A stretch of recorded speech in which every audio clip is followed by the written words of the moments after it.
The wind on the plains of Kansas had a way of speaking to the broken. It peeled the paint from boards, lifted dust from graves, and clawed at the skin of the living until it found what lay buried beneath.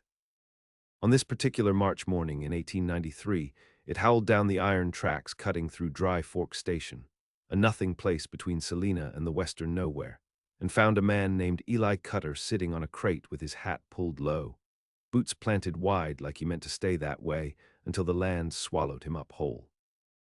He hadn't shaved in weeks. The grief had made him forget how to move in certain ways, how to care about the way a collar sat on his neck or if the buttons lined straight.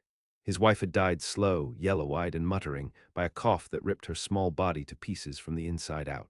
She'd been soft in the right ways, kind in the wrong ones. The graveyard on the Cutter homestead was newer than most. 2 little stones marked where the boys had gone before her. And now she lay between them, while Eli sat in town with nothing left in his pockets but a dirty handkerchief and the name of a woman who wasn't supposed to show. She was late, the train had come and gone, offloaded crates, letters, 2 nuns, and a dog too tired to bark. No bride, just the scrape of wheels on steel and the hiss of departing steam. He hadn't wanted a wife, not really. But the preacher's son had written a letter to some agency back east, describing Eli as a God-fearing landowner in need of companionship. Eli had written nothing himself. He wouldn't have known what to say. The matchmakers had sent her name in return, Miss Mercy Millstone of Troy, New York, 32, literate, of fair disposition. Knows sewing, music, and Christian prayer, not especially pretty, they'd warned, and large in size. He'd read the word sizable 3 times before folding the letter and throwing it into the stove. But he was here now, wasn't he? He stood and pulled his coat tighter around him. Wind like that didn't just tug at fabric, it sank into you. There, been no rainfall in 2 months. The crops were dust and the cows thin. What he needed wasn't comfort. He needed hands in the soil and another body to hold up the world with him. He turned to leave when he saw her. She was sitting on the opposite platform bench, hidden half behind a grain barrel, her coat too short at the sleeves and her hat drooping like it had weathered too many seasons of loss. She didn't wave, she didn't speak, but she stood slowly, and he saw at once what the agency meant. Mercy Millstone was not a small woman. She had arms like a plow horse and hips that could carry the weight of children. Her face was red from cold, but her eyes were still and watchful, like a well that hadn't gone dry even though everything around it had. She picked up a brown suitcase with worn edges and stepped forward. "Mr. Eli Cutter?" she asked, voice low but not unsure. He nodded. He didn't know why. He hadn't planned on it. Maybe he'd meant to walk away. Maybe he was still grieving too deep to do anything else, but her voice had a steadiness to it he hadn't heard in a long while. "I came on the early train, wasn't sure which direction to wait. Nobody called my name." "I didn't think you were coming." "I did." That was all they said for a while. The wind dragged a dry weed across the platform between them. Behind her, the empty tracks gleamed like something stripped of life. Behind him, the path back to the Cutter land stretched wide and unwelcome. "You eat?" he asked. She shook her head. "Didn't want to spend my last coin. Figured if you weren't here, I'd need it to go back." He took her suitcase. She didn't resist. The weight of it made his shoulder drop. "We'll go to Greeley, hot coffee and something fried, then I reckon we get hitched." She blinked that fast. "I'm not a man who waits long, Miss Millstone." Her mouth twitched just once, not quite a smile, more like the memory of one. "Neither am I." The courthouse was 3 blocks from the saloon.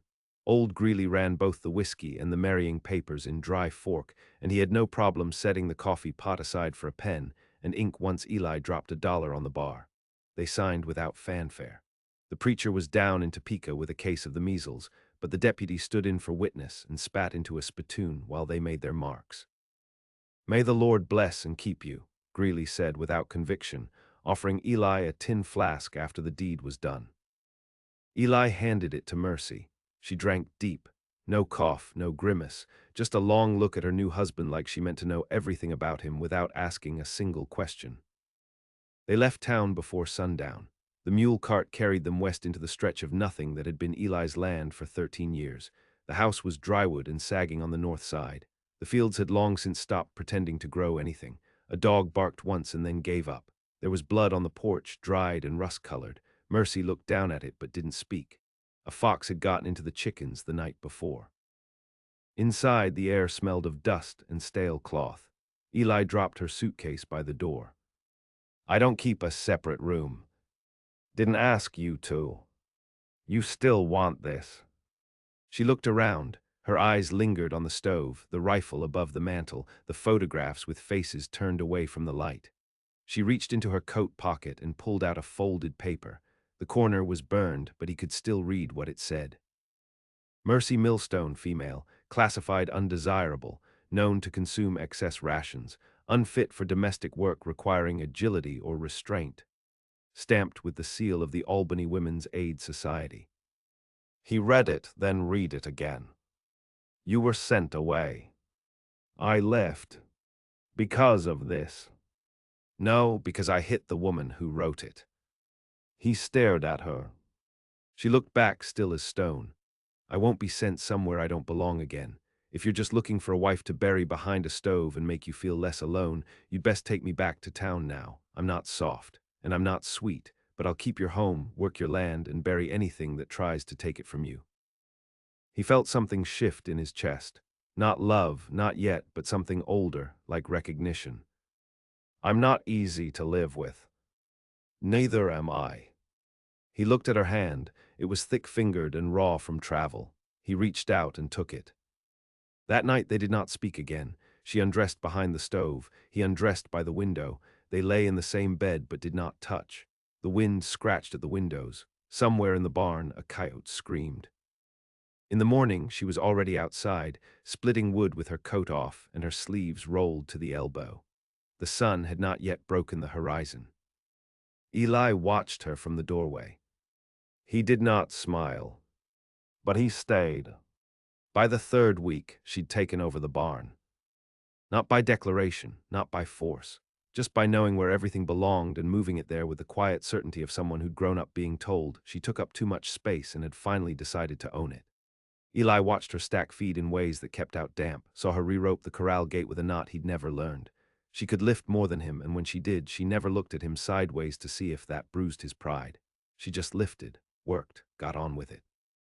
They spoke little. He liked that about her. Nights were quiet, not cold but not warm either. They slept with their backs to each other, the distance between them filled with the unspoken ghosts of those they'd buried. She didn't ask about his sons. He didn't ask why she flinched sometimes in her sleep, or why her hands curled into fists even when resting. But he noticed she never missed a chore. Even on the day she woke with a nosebleed and blood crusted to her pillow, she still poured slop for the pigs and dragged buckets from the well. It wasn't until mid-April that something shifted. A man rode in from the south. Black hat, brown teeth, and a face half lost to pox. Called himself Sutter. Said he was looking to buy up water rights, but his eyes stayed too long on Mercy. She was on her knees fixing the back axle on the wagon when Sutter tipped his hat and smiled the kind of smile that meant nothing good. She don't talk much, Sutter said to Eli, dismounting with the casual air of a man used to being obeyed. But she looks like she'd scream just fine. Eli's jaw twitched. He didn't reach for the rifle, not yet. Mercy stood and wiped her hands on her skirt. You make another sound like that, she said, and I'll feed your teeth to the mule. Sutter laughed like he didn't think she could do it. Mercy didn't blink. She yours? Sutter asked Eli. She's my wife. Strange match. Eli nodded. It is. He walked to the barn, returned with the rifle, and handed it to Mercy without a word. Then he looked at Sutter. You're not staying. The man's hand twitched near his belt but didn't finish the motion. He saw something in Mercy then, holding that weapon like she'd held it before. Like she pointed it at men who thought her size meant softness. Sutter left. They didn't speak of it afterward, but the next morning Eli found a dozen crows strung up on the fence post, their wings snapped clean. A warning. Sutter had come back in the night. Should I go to the sheriff? Eli asked, staring at the feathers spinning in the wind. Mercy shook her head. Men like him don't stop because someone else tells them to. They stop when they're made to. They put locks on the barn doors and stacked stones behind the kitchen windows. Mercy started sleeping with a knife beneath the mattress. Eli didn't ask where she'd gotten it. A week passed, then two. The wind calmed. Crops still wouldn't grow, but the chickens fattened and the mule stopped limping. For a moment, the world held still. One morning, Mercy let him brush the hair from her face before she went to feed the goats.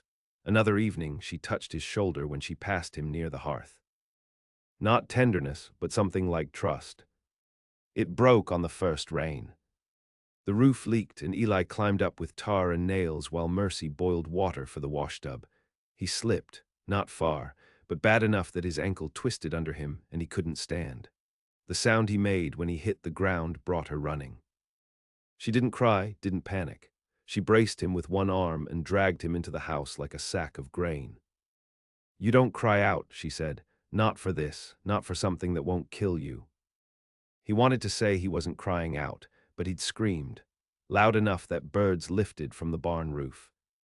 She wrapped the ankle with cloth and crushed willow bark into his tea, sat with him through the night, sewing by the oil lamp while he sweated through the pain. When he woke, she was asleep in the chair, arms folded across her chest, mouth parted just enough to let out a soft breath. He studied her in the dim, the scar across her wrist, the creases at the edge of her mouth. Her dress had a tear near the shoulder seam she hadn't fixed.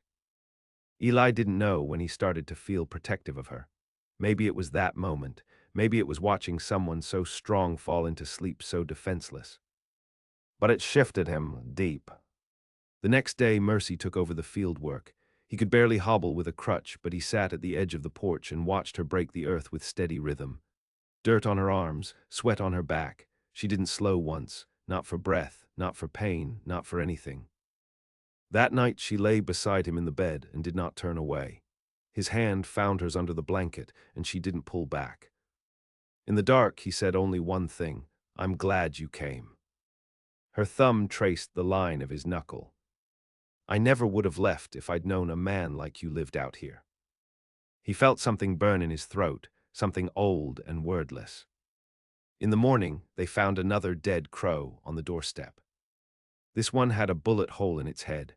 Wrapped around its leg was a note, folded and stained with mud. "Come out to the valley, we settle this proper." Sutter had carved his name into the bottom. Mercy read it without flinching. She went to the barn and came out with a different rifle, a heavier one, polished. Eli blinked. "Where'd you get that?" "I've had it." "Why?" "I was a butcher's daughter," she said. "We had more to fear from men than from hogs." She saddled the mule. "You coming?" He grunted as he stood, testing the ankle. "Can't ride fast, but I can shoot." "Then you ride slow, I ride fast." "Mercy." But she was already on the saddle. He stared up at her.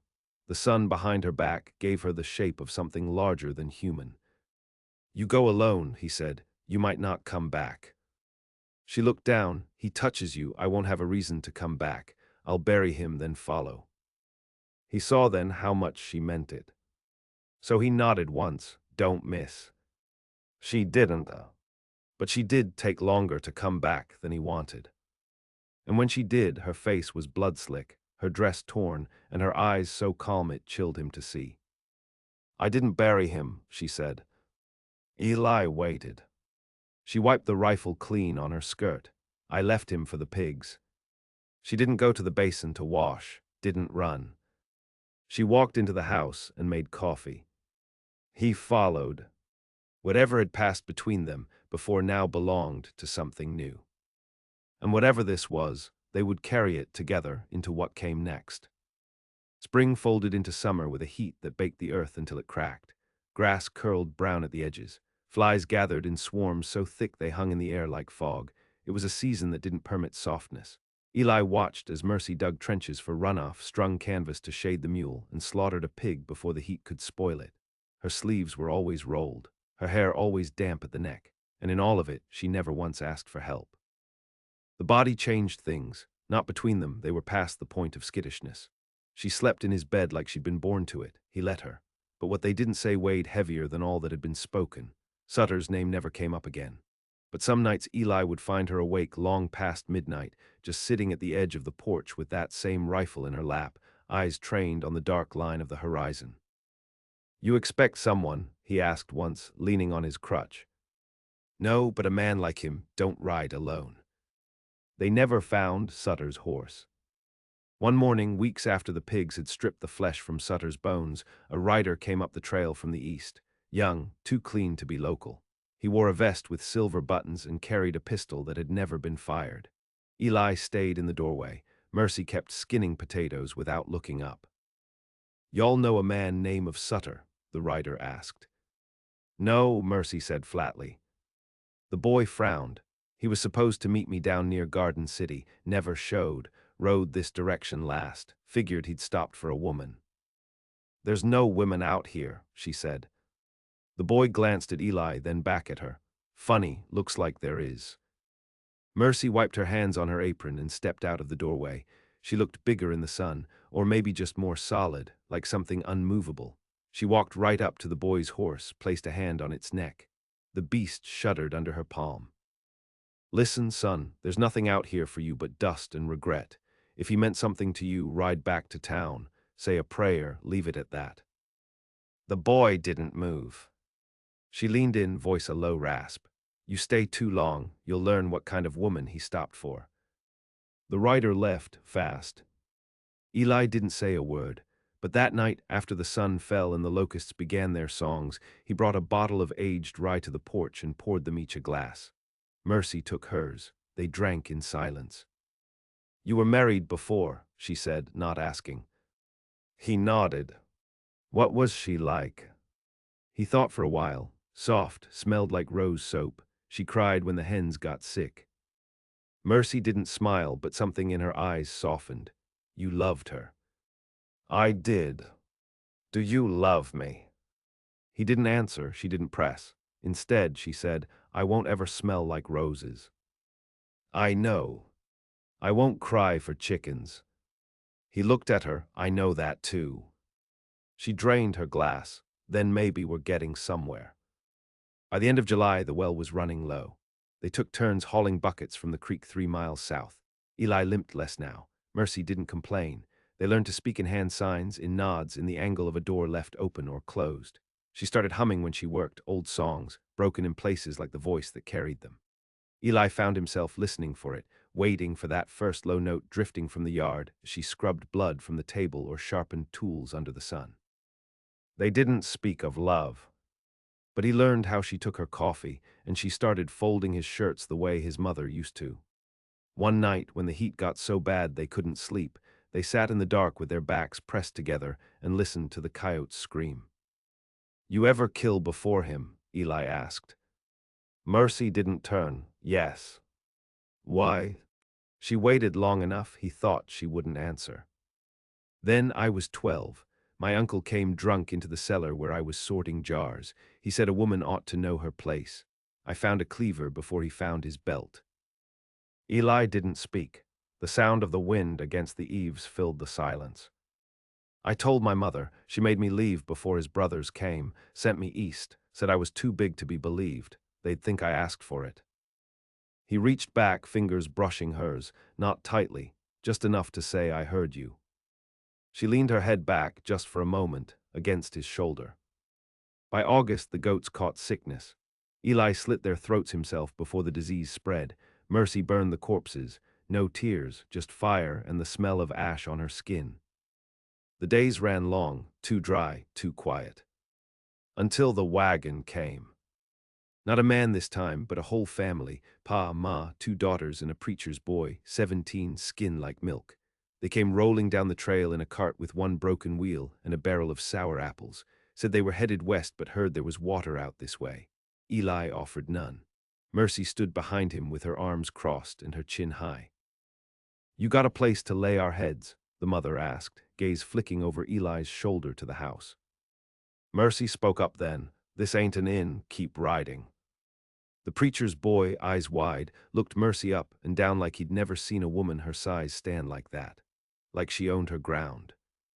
"You ought to show more kindness," the boy said. Mercy laughed once, short, ugly. "I've been kind, you're still breathing." That night, after the wagon rolled off, Eli found her scrubbing the doorframe with vinegar water. "They'll tell folks," he said. "Say we turned them away. They'll say worse if they stay." He watched the muscles in her back tighten under her blouse. You afraid? No. He paused. Are you ever?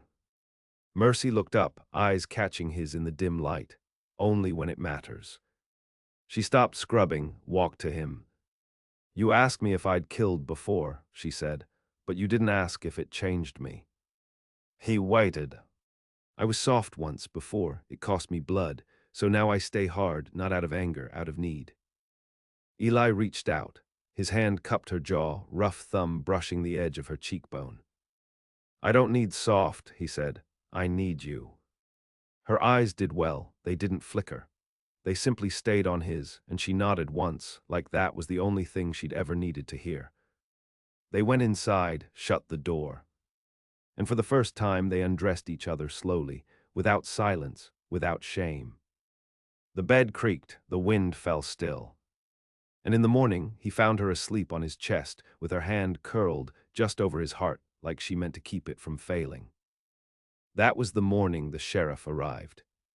4 men, guns drawn, badges tarnished. One of them held a worn photograph, Sutter's face, young and cruel. You know this man? The sheriff asked.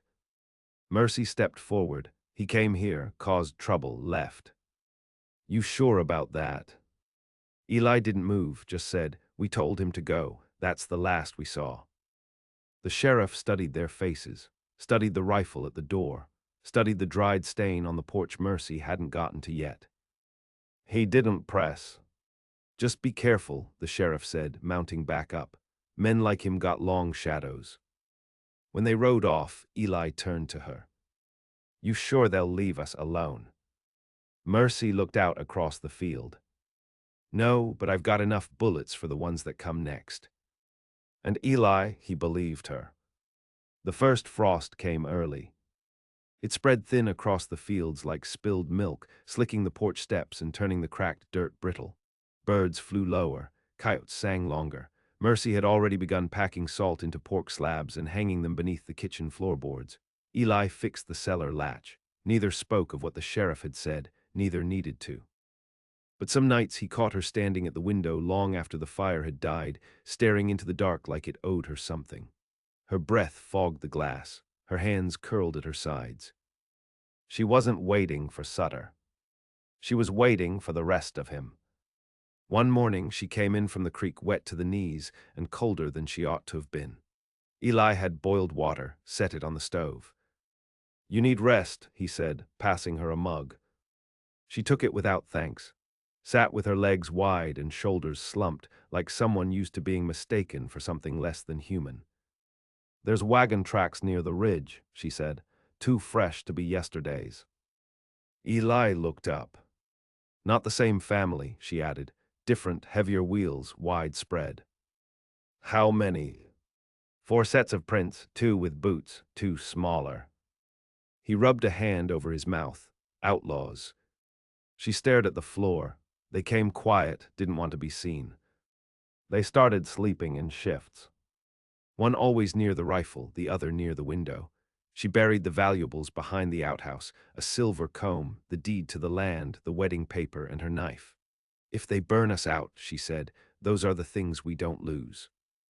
3 nights later, the barn caught fire. No warning, just flame and shrieking animals. Eli ran barefoot into the yard, a bucket in each hand, while Mercy shot into the dark at shadows that never took shape. They lost a mule. The rest broke through the gate and scattered into the hills. By dawn, the roof was gone. Smoke coiled from the rafters like it meant to never leave. Mercy stood in the yard, soot streaking her face, her blouse scorched at the elbow. She didn't speak, just looked at the ruin like it was something familiar. They're not coming to rob us, she said. They're coming to end something. Eli nodded. He already knew. Men like Sutter didn't ride alone. They left behind debts, brothers, packs. She turned to him, eyes hard. I can't lose this place. You won't. We'll have to run if they burn the house. We won't. She stepped closer, took his face in her hands. I need to stay. This land, her throat caught just once. This land's the only thing I ever got to keep. His voice dropped, then we hold it. That day they boarded every window, dug trenches in the yard. laid traps beneath the porch. Eli nailed sharpened scrap to the doorframe. Mercy boiled water and lined it on the stove, pot after pot. They didn't know when the men would come, only that they would. The silence was worse than the waiting. 3 days passed, no movement, no fresh prints. The goats returned. One mule limped back, broken-shouldered but alive. Mercy brushed its flank without comment and bandaged the wound. She still hummed, but it had changed. Lower, slower. The day they came, Eli was outside chopping what little kindling hadn't burned. Mercy spotted them first. 3 men, 1 boy, all on horseback, all armed. They rode like they weren't in a hurry, like they already knew how this would end. Eli went to the cellar, came back with the shotgun and the last of the slugs. Mercy tied her hair back with a strip of torn muslin. Her hands didn't shake. "They want me," she said. "They'll have to kill me first. They'll try." They didn't fire when they arrived, just dismounted and spread out like they'd done it before. One stayed with the horses. One lit a cigarette. The youngest paced a circle near the well, rifle swinging. The leader knocked on the door. Mercy opened it. He didn't smile, didn't blink. "We're looking for a woman named Mercy Millstone." "You found her." "I'm Calvin Sutter, younger brother." She didn't flinch. "You killed my kin." "I left him to die." Calvin shifted. "He was no good, we both know that, but blood's blood, you understand." Mercy stared. "I got orders, don't leave till it's settled. You know how it goes." Eli stepped into the doorway beside her. "She's my wife." Calvin nodded. "Then you die with her." He turned and gave a signal. Gunfire cracked the air. Eli dragged Mercy backward as bullets split the door. The first volley missed. The second hit wood. She rolled across the floor, grabbed the rifle, and returned fire. 1 man dropped. The boy ran. The third circled wide, trying to flank. Eli limped for the window and fired once, shattering glass and taking the horseman down. Then came silence. The boy had vanished. Only Calvin remained. Mercy stepped outside, rifle held easy, steady. Eli called after her, but she didn't stop. "I didn't want this," she said. Calvin stood 10 paces away, revolver drawn. "You should have run." "I did, every year since I was 12. "You could have begged." "I don't kneel." They fired at the same time. Her shot hit first. He staggered, clutched his side, dropped to a knee. "You'll die slow," she said, walking forward. "I'll die knowing I did my duty." She stood over him, looked down. "No, you'll die knowing I'm still here." She shot him once more, clean in the heart. The boy's horse was gone by the time they searched the ridge. Maybe he fled, maybe he'd return with more, but for now it was over. They buried the bodies behind the barn, near where the creek bent. That night Eli brought her the silver comb from the ground, held it out. She didn't take it. "Not yet," she whispered. "Let it stay buried a little longer." So he did. And they slept beside the fire, back to back, guns within reach, hands loosely laced. In the morning, they lit another fire. Not for warmth, but for cleansing. By winter, the world had shrunk. The hills around the Cutter place turned white, swallowing tracks before they could be followed. Trees wore frost like morning veils. The wind cut cleaner, but it didn't speak like it used to. Not of ghosts, not of threats, just silence now. Stillness earned. Eli's limp grew worse in the cold. He took to carving spoons by the fire, hands stiff, jaw tighter than before. Mercy stitched hides by lantern light, her knuckles cracked from washing blood that didn't always belong to animals. They spoke in short sentences. Soft ones, mostly, not from fear, those days had passed, but from the understanding that not all things needed to be named aloud. The graves behind the barn held 6 now. Mercy marked them with stones, no crosses, no names. She said names were for the living. Snow climbed the window frames. The creek froze solid. Food stores held, though barely. Eli shot a buck in early December that kept them through the worst stretch, and Mercy boiled the bones until they turned soft enough to feed the dog that had taken to sleeping beneath their porch. One night just after the solstice, they heard something strange, laughter. Distant, slow, a child's voice, then another. It carried on the wind like a memory trying to crawl back into the world. Eli reached for the rifle. Mercy stood at the door, arms crossed, eyes narrowed. It didn't come again. In the morning, they followed the sound to its source. Two children, half-starved, one boy, one girl, bundled in blankets, hiding in the hollow beneath the old pecan tree near the ridge. Faces dirty, hands too thin. Orphans. They didn't speak English at first, just held each other and looked up at the strangers with the expressions of things hunted too long to trust kindness. Eli crouched first, showed them a piece of jerky. Mercy said nothing, just wrapped her coat around the girl and lifted her without strain. They brought them home. Fed them broth, let them sleep by the stove. Found out they were Swedish by way of Iowa. Their parents died in a barn fire during a raid no one bothered to report. The boy was 7, the girl 9. Their names were lost in the thick of accent and grief, so Mercy gave them new ones, Jonas and Elna. Eli didn't object. 2 days later, Jonas found the silver comb beneath the outhouse, where the frost had shifted the soil just enough to show its glint. He handed it to Mercy, proud like he'd uncovered treasure. She took it this time, held it up to the firelight, ran it through her hair for the first time since leaving New York. That night she sang. Low, strange. The words belonged to another tongue, older than the house, older than war, older maybe than even loss.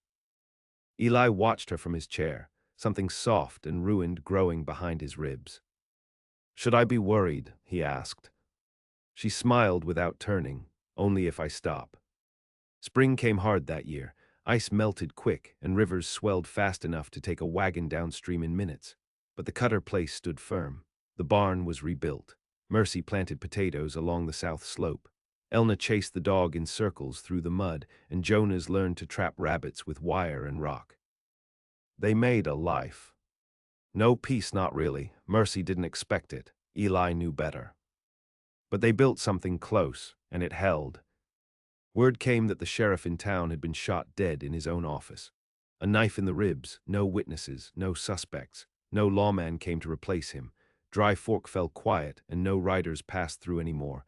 The land around the Cutter home grew empty and then, slowly, safe. One evening, as the sun dipped red over the horizon, Eli stood in the doorway with his hand on the frame and watched Mercy cut wood with Elna beside her, learning the axe in halting strokes. Jonas sat nearby, mending a boot. The dog lay on its side, belly up to the sky, too lazy to chase the wind. You ever think we were meant to find each other? Eli asked. Mercy didn't stop chopping. No. He raised an eyebrow. No. I think we found each other because we weren't meant to, because everything tried to stop us. Because the world said no again and again, and we said yes anyway. He smiled, rare and quiet. That sounds like love. She straightened, looked at him. No, that sounds like survival. Then softer, love came after. That night when the children slept and the fire burned low, they lay in the bed they'd shared now through 3 seasons of blood and ash. Eli, rough-edged and heavy with the weight of old wounds. Mercy, scarred and stone-backed, her breath steady against his neck. You still dream of the cellar? He asked into the dark. Sometimes, she said. What do you do in the dream? I open the door and I make him walk in, and then I close it behind him. He kissed the place behind her ear. And in mine, he said, I see you standing in the yard, not waiting, not hiding, just standing, and nothing ever comes. She didn't reply. She didn't have to. In the morning, the fields had sprouted green, just enough to hint at a season without death. And for the first time since she stepped off the train with a suitcase and a warning, Mercy Millstone sat on the porch with her hands empty, her feet bare, and her face tilted to the sun. She was not soft. She was not sweet. But she had survived. And no one ever came for her again.